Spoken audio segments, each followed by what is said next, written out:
I realized that I didn't review Rogue One or whatever or any Star Wars movies, so I guess I'll do all the Star Wars series maybe after this one. But I'm gonna just review Rogue One. Rogue One was good. Um, I don't know, like 'cause when I started to watch the movie, I heard all the hubbub about it, so I watched it. I don't remember if I watched it before the Star Wars trilogy or after the Star Wars trilogy, but it was quite good. Forrest Whitaker and the cast was strong. Like Star Wars is really great. I know there's people who are obsessed with it and it just resonates with them. It has like a really diehard cult following that's really large. But also, I just rewatched Phantom Menace not too long ago. It's just really really good. There's like a lot of quality when it comes to Star Wars, and I think that's why the recent ones have failed, and I think that's why Star Wars is just so successful. It's a very unique world building that has depth. I think there's not many things that actually do really good or broad scale world building except for Pirates of the Caribbean, which is kind of run its course and it has to do a reboot. Avatar, which is story wise not that complex at all. Um, Now Dune, which again is also not that special at all.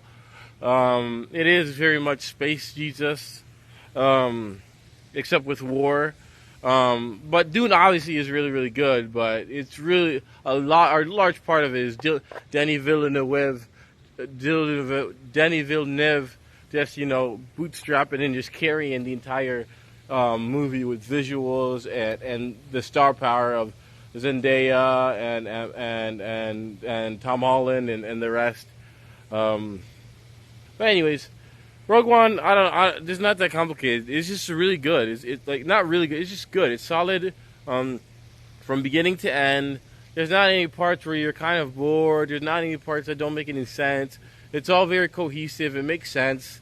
The only problem was it's just kind of static in the way that it's like, oh, this is a Star Wars thing, something related to the Death Star. Like throughout the entire big galaxy, we only care about one big thing. I get it. It's a Death Star that can kill, destroy, but it's just like they focus on the one mega weapon, and I feel like that's the entire point of Star Wars. It's like, hey, this giant mega weapon. That's the only point, which was fine when it was thinking, Luke, what's his name, George.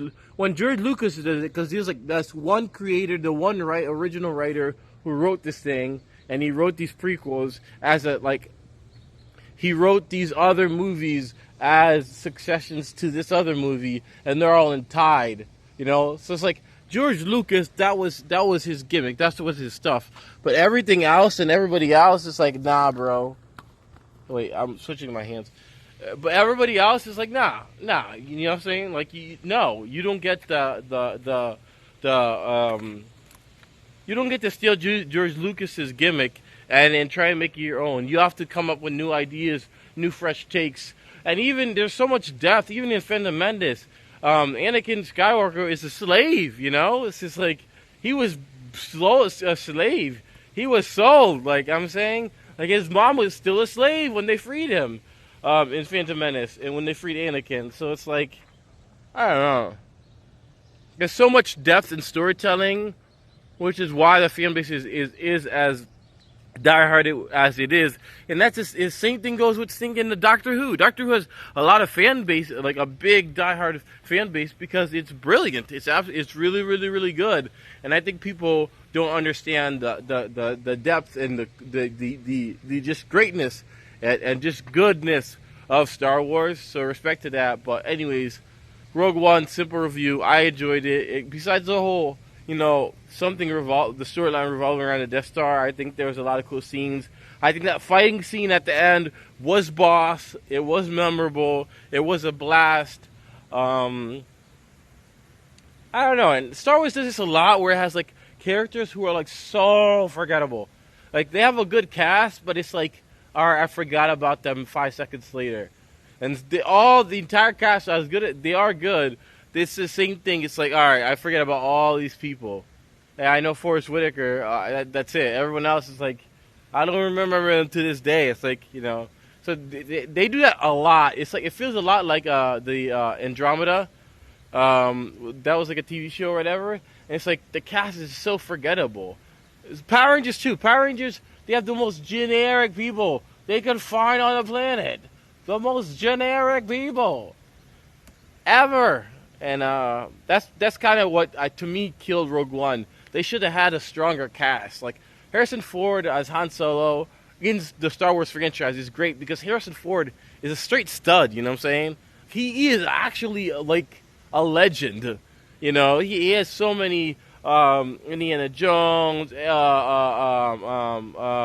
Off My Plane, Fugitive. The name of it's Air Force One. There we go. He just has endless stuff, and Harrison Ford is really a great actor.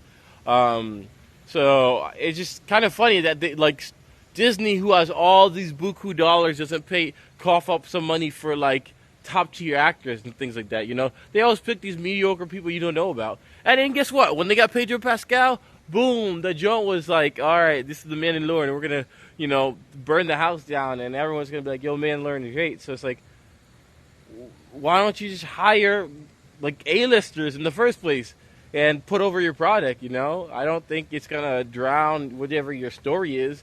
And nowadays, I think it's not even just like Star Wars or anything. I feel like a lot of people don't, like, a lot of the writers just don't really interact with humans as much, where I feel like back in the day, there's more human interaction and there's more opportunity to get different ideas. Whereas I think now in our society, it's just so easy for us to, like, go to work, go home, go on YouTube, go on social media and all this stuff like that, and never really interact with anybody face-to-face as much.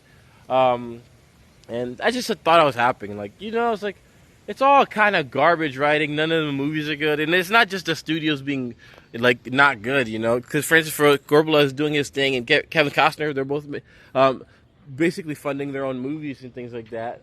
You know, and it's like, they're funding their stories. Like, they're funding their own movies. But at the end of the day, they wrote a script, and they're basically making their dream happen as rich people. I don't know. I just like a lot of movies that were like just awful could have been saved by good actors, you know. And like Star Wars just has a baseline of quality that you're not gonna really like get thrown off by.